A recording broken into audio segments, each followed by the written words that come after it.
Happy birthday to you, happy birthday to you, happy birthday to you Mary Grace, happy birthday to you.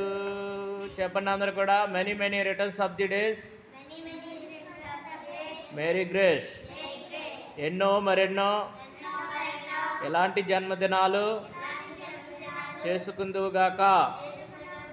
పుట్టినరోజు శుభాకాంక్షలు.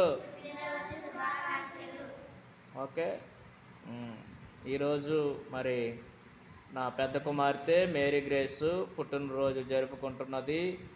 మరి దినము 8వ తారీఖు 9వ నెల 2024కి ఈ దినానికి 10 సంవత్సరాలు వచ్చాయి. 9 సంవత్సరాలు కంప్లీట్ చేయబడి 10వ సంవత్సరంలో అడుగుపెట్టింది కనుక దేవుడు ఈ సంవత్సరం అంతా కూడా దేవుని దయలో, దేవుని యొక్క కృపలో, దేవుని యొక్క నామములో వీరు వర్ధిల్లుదురుగాక అని నేను ప్రార్థిస్తూ ఈ మాటలు ముగిస్తున్నాను. Praise the lord.